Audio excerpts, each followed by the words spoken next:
now we're joined by Stan Ross, the head coach of the Florida Launch. And, Coach, I would imagine you're pretty proud of your guys considering the adverse conditions, the heat, going on the road, and you get the OT victory to keep your playoff hopes alive. All the way through it. And it's nice having Lyle here.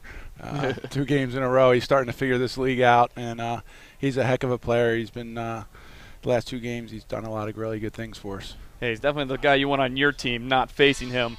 I agree with that. That's for sure. Good. Can you walk us through what happened, like right at the end there, where it seemed y'all had possession, seemed like you kind of run it out, then all of a sudden the officials flipped it to Charlotte, and then with about 20 seconds left, they ended up scoring. Kind of what happened there? I can't really comment on that. Probably coaching error.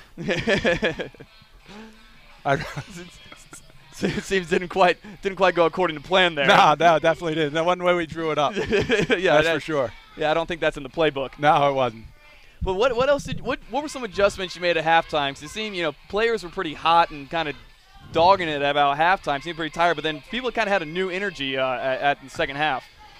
We got to find a way to come out at halftime with some energy. We kind of this is a couple games in a row where we've allowed the team to get the first goal in the third quarter, and I tell you, we do our best in the second and fourth quarters, and we just continue to fight. And Mattis was doing a good job at the X. I thought the battle, I haven't seen the stats, but I'm assuming they're pretty close to 50-50 at the face-off X.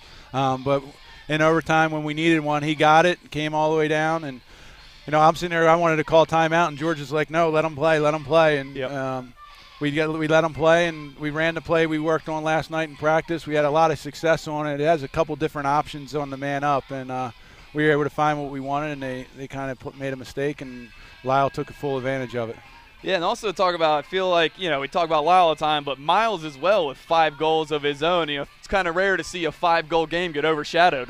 Yeah. He, he does a lot of great things, and he's done whatever we've asked him to do. He's, when Casey's here, he has to come in out of the box and play midfield for us. Today, we had him on the crease for a little while. We put him at X for a little while. And he's probably sitting there saying there's probably a couple more I could have had that he left on the table. But, he had a good game. I thought our defense played hard. I thought they fought. And I thought Austin did a great job in the goal. That's a good team there, and that was a fun game. I look forward to watching it this week. Yeah, absolutely. Well, Coach, you're still alive in the playoff race, whereas Charlotte's no longer. But thanks for joining us, and congrats on the win. Thanks a lot, guys. Appreciate it.